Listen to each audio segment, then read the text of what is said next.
उमर इब्न अब्दुल अजीज वो वाहिद शख्स था जिसने मिंबरों से मौला अली को बुरा भला कहलवाना बंद करवाया, और जिसके लिए कि जिसने फदक को वापस किया। हम ये बड़ी दलील देते हैं, खुद कहते हैं कि इसने फदक वापस किया, और जो वो कहते थे फदक लिया नहीं, तो जब लिया नहीं था तो वापस कैसे किया।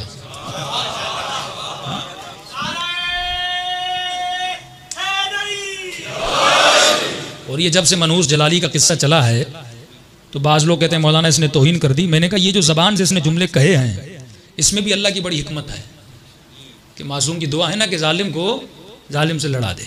ये ऐसे जुमले इसने, पहले तो ये मानते ही नहीं थे कि सैयदा दरबार में गई थी। हम शिया जोर लगा लगा थक गए, भाई गई थी, ये कहते नहीं कैसे मुमकिन है नबी की बेटी दरबार में जाए और मांगे और खलीफा ना दे। अब अल्लाह का शुक्र है खुद ही मान लिया कि गई थी, तो आधा मसला तो हमारा हल हो गया, बल्कि मैं कहूँगा पूरा मसला हल हो गया। इसने कहा गई थी और उसने दिया भी नहीं था, यही तो हमारा मसला है। हम कहते हैं देना चाहिए था, आप कहते हैं दिया नहीं था। अब ये फैसला मुसलमान पे छोड़ना चाहिए कि अगर नबी की बेटी तेरे दर पे आती, तुझसे तेरा घर मांगती, तू देता कि नहीं। नबी की बेटी और वो वसीला बता रही हैं, फिर पूरा खुतबा पढ़ो ना कि सैयदा ने दलीलें कौन सी दी थी, कुरान की आयतें कौन सी पढ़ी थी, वो वसीक़ा भी लाई थी, वो कतीबा भी लाई थी जिसमें रसूल खुदा ने हाथ से लिखा हुआ था कि ये मेरी बेटी का हक़ है। तो यहीं से शिया का फैसला हो जाता है कि हक़ पर कौन था, बातिल पर कौन था। जी, तो आपने देखा यहीं से शिया का फैसला हो जाता है कि हक पर कौन था और बातिल पर कौन था। इतना बड़ा ये कज़्ज़ाब शख्स है, कितना झूठ बोल रहा है। अब मैं उमर बिन अब्दुल अजीज़ रज़ी अल्लाह तआला अन्हु के लिहाज से जो हदीस है बहुत ज़्यादा शिया शोर मचाते हैं, और वो दूसरी तरफ जो इनका एक भाई है जो सुन्नियत से बिल्कुल खारिज है, वो मिर्ज़ा इंजीनियर जहलमी बल्कि जहन्नमी, वो भी ये कह रहा होता है कि एक मैनेजरियल इशू था, तुम्हारी औकात नहीं, इस तरह इल्मी औकात नहीं तुम्हारी गुफ्तगू करने की, तो ना इस मसले को छेड़ो। मैनेजरियल इशू था, अबू बकर सिद्दीक दे देते तो फिर भी ठीक था, जिस तरह उमर बिन अब्दुल अजीज़ रज़ी अल्लाह तआला अन्हु ने दिया। और यही शिया सवाल उठाते हैं जिस तरह आज इसने भी उठाया कि दिया जब जो है वो उमर बिन अब्दुल अजीज़ रज़ी अल्लाह तआला अन्हु ने उनकी तरफ लौटाया, तो जब छीना नहीं गया था तो फिर लौटाया क्या। वो मैं आज जो है वो रिवायत आपके सामने पढ़ के आपको बताऊँगा कि वो क्या मामला था सारा, ताकि आपको भी पता चले और आप भी आगे, क्योंकि शियों के बहुत बड़ा इतराज़ होता है कि उमर बिन अब्दुल अजीज़ ने जो है वो तो लौटा दिया था, तो तुम कैसे कहते हो कि जो है वो अबू बकर सिद्दीक रज़ी अल्लाह तआला अन्हु को तो देना चाहिए था जिस तरह उमर बिन अब्दुल अजीज़ ने दिया, तो तुम कैसे कहते हो कि छीना नहीं गया। अगर छीना नहीं गया तो फिर दिया क्या था। वो हदीस भी वो रिवायत भी मैं आपके सामने पढ़ता हूँ। और फिर इसने जो डॉक्टर जलाली साहब की तरफ मनसूब किए लफ्ज़ कि देखो जी हाँ ये तो मान गए ना कि जी वो गई थी, और फिर आगे अल्फाज बोले, वो गई थी कि अल्फाज नहीं थे, वो थे मांग रही थी। तलबत के जो हदीस के अंदर अल्फाज हैं तलब करना, तलबत फातिमा रज़ी अल्लाह तआला अन्हा, वही लफ्ज़ उन्होंने भी बोले कि जब मांग रही थी, ये लफ्ज़ उन्होंने बोले। तो अब मांगना तलबत ये एक ही चीज़ है। तो तलबत के लिहाज से अहले सुन्नत का ये मौक़िफ़ है कि उन्होंने एक कासिद भेजा, किसी लौंडी को भेजा था कि जाओ, या किसी कासिद को भेजा कि जाओ जाके जो है वो तलब, उनके लिहाज से तलब किया गया। और उस वक़्त अबू बकर सिद्दीक रज़ी अल्लाह तआला अन्हु ने वो हदीस पाक जो रसूल अल्लाह सल्लल्लाहु अलैहि वसल्लम की थी वो सुनाई थी। उसके लिहाज से मैं सारी वज़ाहत आपके सामने रखूँगा। इसके तमाम झूठ जो है अब पता चलेगा कि हमारी किताबों की तरफ इशारा किया, तो मैं अपनी किताब से निकाल के तुम्हें दिखाऊँगा कि आखिर तुम कितना झूठ बोल रहे हो हमारी तरफ मनसूब करके, हालांकि ऐसी कोई बात ही नहीं है। जो खुद मान गए कि उमर बिन अब्दुल अजीज़ ने उसको लौटाया था, वो सारी चीज़ें इंशाअल्लाह तबारक व तआला मैं बयान करूँगा। तो यहाँ पर जो इसने कहा कि जलाली साहब ने कहा वो गई थी और फिर वो बाकी सारी चीज़ें, तो हम आज भी यही बात करते हैं कि सैयदा फातिमा रज़ी अल्लाह तआला अन्हा के रसूल अल्लाह सल्लल्लाहु अलैहि वसल्लम की वफ़ात के 6 माह बाद तक किसी ने भी, मैं अमूम पर मबनी ये बात कर रहा हूँ कि किसी ने भी हज़रत फातिमा रज़ी अल्लाह तआला अन्हा इनको झलक भी नहीं देखी इनकी। तो ये कहना कि माज़अल्लाह वो दरबार में आई और दरबार में आके, एक तो सबसे पहले तो ये सवाल बनता है कि वो मस्जिद में गई थी या दरबार में गई थी, कौन सा दरबार था जो अलग लगा के बैठे होते थे माज़अल्लाह। तो वो गई और फिर वहाँ जाकर उन्होंने खुतबा पढ़ा और फिर ये किया वो किया। नहीं, इतनी जो है मैं क्या कहूँ यहाँ पर, जहालत के अलावा मैं क्या अल्फाज यहाँ पर बोलूँ कि सैयदा पाक रज़ी अल्लाह तआला अन्हा की दूसरी जगह इस तरह आज़मत बयान करना और पर्दे के बारे में जो है वो रिवायात पेश करना, और दूसरी जगह पर यह कहना कि वहाँ पर असहाब का मजमा और उसके अंदर सैयदा पाक रज़ी अल्लाह तआला अन्हा गई और वहाँ पर जाकर वो अल्फाज जो है वो बोलती रही। और कई जो है वो इनकी किताबों के अंदर लिखा है कि 2-3 घंटे तक वो वहाँ पर दलाइल पेश करती रही माज़अल्लाह अस्तग़फ़िरुल्लाह, और उनको खड़ा रखा। इस तरह के अल्फाज, और आगे बैठे लोग मसाइब समझ के रो रहे होते हैं।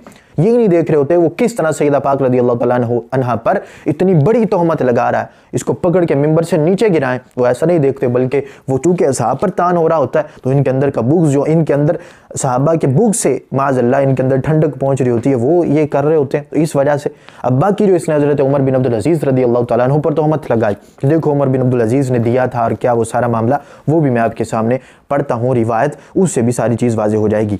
ये मेरे सामने किताब है अबू दाऊद शरीफ, इसके अंदर हदीस नंबर 2972 नंबर हदीस है कि जो है वो कहते हैं अनिल मुग़य्यरा क़ाल जमा उमर इब्न अब्दुल अज़ीज़ बनी मरवान हीन उस्तख़लिफ़ फ़क़ाल इन्न रसूलल्लाह सल्लल्लाहु अलैहि वसल्लम कानत लहू फ़दक फ़कान युनफ़िक़ु मिन्हा व यऊदु मिन्हा अला सग़ीर बनी हाशिम व युज़व्विजु मिन्हा अय्यिमहुम। कहते हैं कि हज़रत उमर बिन अब्दुल अज़ीज़ रज़ी अल्लाह तआला अन्हु आपने बनी मरवान को वहाँ पर जमा किया। जब आप जो है वो खिलाफत मसनद खिलाफत पर आप आए तो आप वहाँ पर आपने फिर फरमाया, ख़ुद उमर बिन अब्दुल अज़ीज़ रज़ी अल्लाह तआला अन्हु के अल्फाज़ हैं, फरमाते हैं कि रसूल अल्लाह सल्लल्लाहु तआला अलैहि वसल्लम का वो जो फ़दक था, कहते इन्ना रसूल अल्लाह सल्लल्लाहु अलैहि वसल्लम कानत लहू फ़दक, वो सरकार का जो फ़दक था, फ़काना युनफ़िक़ु मिन्हा व यऊदु मिन्हा अला सग़ीर बनी हाशिम व युज़व्विजु मिन्हा अय्यिमहुम। फरमाते हैं कि वो फ़दक के जिसको रसूल अल्लाह सल्लल्लाहु अलैहि वसल्लम खर्च किया करते थे सरकार बनी हाशिम पर, और फिर अपनी अज़वाज पर जो खर्च किया करते थे उसके बारे में सरकार हज़रत उमर बिन अब्दुल अज़ीज़ कह रहे हैं कि वो फ़दक जो सरकार का था। आगे फरमाते हैं व इन्ना फ़ातिमा सअलतहु अन यजअल लहा, कि हज़रत फ़ातिमा रज़ी अल्लाह तआला अन्हा ने अपने बाबा जान से वो मांगा था। अब इनके मुंह पर थप्पड़ मारना चाहिए, इनसे पूछना चाहिए, दलील का थप्पड़ मार के इनसे पूछना चाहिए कि तुम जो हमारी तरह मंसूब करते हो कि तुम्हारी किताबों में लिखा कि उमर बिन अब्दुल अज़ीज़ ने लौटाया था, तो ये वो मरवान ने जब इस पर कब्ज़ा कर लिया और अपने लिहाज से वो खर्च करता था, यानी अपने मिल्कियत में लेकर फिर वो खर्च करता था अपने ऊपर, तो इसको जो है उमर बिन अब्दुल अज़ीज़ ने वहाँ से लेकर इसको अपनी असल की तरफ लौटाया। वो सारी रिवायत आगे आ जाएगी, उसके अंदर एक एक लफ्ज़ आएगा, उसे मैं वाज़ेह करूँगा। ये बहुत बड़ा हवाला कि वो इन्ना फ़ातिमा सअलतहु अन यजअल लहा, कि हज़रत फ़ातिमा रज़ी अल्लाह तआला अन्हा ने जब सरकार से मांगा फ़अबा, सरकार ने इनकार कर दिया। कि हज़रत उमर बिन अब्दुल अज़ीज़ का अकीदा, तुम बड़ा मुंह फाड़ के कहते हो उमर बिन अब्दुल अज़ीज़ ने दे दिया, उमर बिन अब्दुल अज़ीज़ ने लौटा दिया। ये हदीस है, ये वो रिवायत है जो मैं पढ़ के सुना रहा हूँ। फ़अबा, इनकार कर दिया सरकार ने। फ़कानत कज़ालिका फ़ी हयात रसूलिल्लाह सल्लल्लाहु अलैहि वसल्लम हत्ता मदा लिसबीलिही। फरमाते हैं कि इसी तरह सरकार मदीना सल्लल्लाहु अलैहि वसल्लम की ज़िंदगी में चलता रहा, यहाँ तक कि सरकार ज़ाहिरी दुनिया से तशरीफ़ ले गए। फ़लम्मा अवलिया अबू बकर रज़ियल्लाहु तआला अन्हु आमिला फ़ीहा बिमा आमिला नबी सल्लल्लाहु अलैहि वसल्लम फ़ी हयातिही हत्ता मदा लिसबीलिही, कि हज़रत अबू बकर सिद्दीक़ रज़ियल्लाहु तआला अन्हु सरकार की जगह पर आ गए। फिर हज़रत अबू बकर सिद्दीक़ रज़ियल्लाहु तआला अन्हु ने वही अमल किया जो सरकार ने अमल किया, यहाँ तक कि आप भी दुनिया से चले गए। फिर क्या हुआ, फ़लम्मा अवलिया उमर रज़ियल्लाहु तआला अन्हु आमिला फ़ीहा बिमिस्लि मा आमिला हत्ता मदा लिसबीलिही, हज़रत उमर ने भी वैसे ही रखा जिस तरह सरकार के दौर में था, जिस तरह अबू बकर सिद्दीक़ के दौर में था। ये है उमर बिन अब्दुल अज़ीज़ का अकीदा, और यही हक अकीदा है कि जो हज़रत रसूलुल्लाह सल्लल्लाहु अलैहि वसल्लम ने जिस तरह रखा उसी तरह अबू बकर सिद्दीक़ ने रखा, उसी तरह हज़रत उमर फ़ारूक रज़ियल्लाहु तआला अन्हु ने रखा। आगे क्या फरमाते हैं सुम्मा अक़तियाहा मरवान सुम्मा सारत लिउमर इब्न अब्दुल अज़ीज़, कहते हैं कि इसको कता कर दिया, यानी ये जो चलता आ रहा था सारा मामला, इसको मरवान ने आके यानी अपने लिहाज से उसने खर्च करना शुरू कर दिया। इसको जो हज़रत अबू बकर सिद्दीक़ रज़ियल्लाहु तआला अन्हु और सरकार की हयात तय्यबा से जो मामला चलता आ रहा था, मरवान ने इसमें आके खलल डाला और अपने लिहाज से उसने खर्च करना शुरू कर दिया। क़ाला उमर, फरमाते हैं यानी इब्न अब्दुल अज़ीज़ के उमर बिन अब्दुल अज़ीज़ रज़ियल्लाहु तआला अन्हु, वो फरमाते हैं फ़रअयतु अमरन मनाअहु नबी सल्लल्लाहु अलैहि वसल्लम फ़ातिमा लैसा ली बिहक़। अब यहाँ पर क्या कहोगे, ये है उमर बिन अब्दुल अज़ीज़ का अकीदा। फरमाते हैं कि फ़रअयतु अमरन मनाअहु नबी सल्लल्लाहु अलैहि वसल्लम फ़ातिमा लैसा ली बिहक़, कहते हैं किस तरह मैं उसको अपने ऊपर खर्च करूँ और अपने लिहाज से उसको रखूँ कि जब सैयदा फ़ातिमा रज़ियल्लाहु तआला ने सरकार से मांगा और सरकार ने उनको नहीं दिया, तो मैं किस तरह इस तरह का मामला कर सकता हूँ। ये उमर बिन अब्दुल अज़ीज़ कहते हैं कि सरकार से मांगा सैयदा फ़ातिमा रज़ियल्लाहु तआला ने, उन्होंने नहीं दिया सरकार ने, तो मैं किस तरह जो है वो सरकार के ख़िलाफ़ कर सकता हूँ। फरमाते हैं व इन्नी अशहिदुकुम अन्नी क़द रदत्तुहा, ये है रदत्तुहा लौटाना, ये है कि अब मैं लौटा रहा हूँ। फरमाते हैं कि इन्नी अशहिदुकुम, गवाह रहना, तुम गवाह रहना मुझ पर कि अन्नी क़द रदत्तुहा, मैं लौटा रहा हूँ, बेशक मैं लौटा रहा हूँ, ये गवाह रहना तुम। फरमाते हैं अला मा कानत, किस चीज़ पर लौटा रहा हूँ, इसको अपने असल की तरफ लौटा रहा हूँ, यानी अला अहदी रसूलिल्लाह सल्लल्लाहु तआला अलैहि व आलिहि वसल्लम, ये हज़रत उमर बिन अब्दुल अज़ीज़ के जिस तरह सरकार के दौर में था, और फिर आपने पूरी मिसाल दी कि अबू बकर सिद्दीक हज़रत उमर के दौर में था, उन्होंने वैसे ही रखा। तो जिस तरह सैयदा फातिमा रज़ियल्लाहु तआला अन्हा ने मांगा, तो किस तरह सरकार ने उनको नहीं दिया, तो मैं किस तरह उसके लिहाज से तब्दीली कर सकता हूँ। तो मैं वैसे ही रखूँगा जिस तरह सरकार के ज़माने में था, अबू बकर सिद्दीक के ज़माने में था, हज़रत उमर के ज़माने में था। और ये अल्फाज मिशकातुल मसाबीह के अंदर मौजूद हैं कि जो वैसे ही तड़प जाएंगे ये शिया हज़रात ये अल्फाज सुन के। अब बड़ा जो है वो बड़ा उमर बिन अब्दुल अज़ीज़ करते थे। अब देखो उमर बिन अब्दुल अज़ीज़ का अकीदा यहाँ पर है, यानी अला अहदी रसूलिल्लाह सल्लल्लाहु अलैहि वसल्लम व अबी बकर व उमर रज़ियल्लाहु तआला अन्हुमा। ये अल्फाज हैं, ये मेरे पास जो है वो मिरक़ातुल मफ़ातीह की जो है वो जिल्द नंबर 7 मेरे पास मौजूद है, और इसका सफ़ा नंबर 500 जो है वो 98 है, और इसकी जो हदीस नंबर है इसके अंदर मिशकात के अंदर जिक्र है वो 4063 नंबर हदीस है जिसके अंदर जिक्र है। और इसके लिहाज से फरमाती यानी अला अहदी रसूलिल्लाह सल्लल्लाहु अलैहि वसल्लम व अबी बकर व उमर रज़ियल्लाहु तआला अन्हुमा।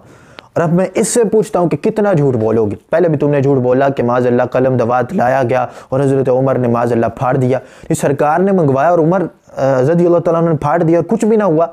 इस तरह के कितने गलीज़ इल्ज़ामात जो हैं वो सहाबा पर तुम लगाओगे। उधर वो हज़रत उमर पर दरवाज़ा गिराने वाले पता नहीं क्या क्या अपनी तरफ से घड़ घड़ के इल्ज़ामात इन्होंने जो है वो सहाबा पर लगाए। इनको शर्म और हया नहीं आती कि इतनी बड़ी बड़ी हस्तियों पर हम इस तरह के इल्ज़ामात जो है वो लगाते हैं। ये है उमर बिन अब्दुल अज़ीज़ का अकीदा कि सैयदा पाक ने मांगा। और जिस खुतबे की तुम बात कर रहे हो वो मैं पहले भी बयान कर चुका, वो खुतबा बिल्कुल मौजू मन घड़त है, और मैं पहले भी वाज़ेह कर चुका। सारी दलाइल के जो है वो आप देखें मद्देनज़र रख के इनको कि किस तरह ये झूठ बोलते हैं। और जो बंदा एक मरतबा झूठ बोले, 2 मरतबा, 3 मरतबा, वो तो वैसे ही उसकी बात जो है वो शहादत के काबिल नहीं रहता और उसकी बात काबिल कबूल नहीं रहती। इनके झूठ तो अयां हैं किताबों में, इनकी ज़ुबानों से मिंबर पर बैठकर जो सबसे ज़्यादा कौम झूठ बोलते हैं उस कौम का नाम शिया है आज के लिहाज से, रवाफिज़। तो अल्लाह तबारक व तआला इनसे निजात अता फरमाए और इनको हिदायत अता फरमाए अल्लाह तबारक व तआला, नहीं तो जल्द अज जल्द जो है वो निजात अता फरमाए। व आखिरु दावाया अनिल हम्दुलिल्लाहि रब्बिल आलमीन।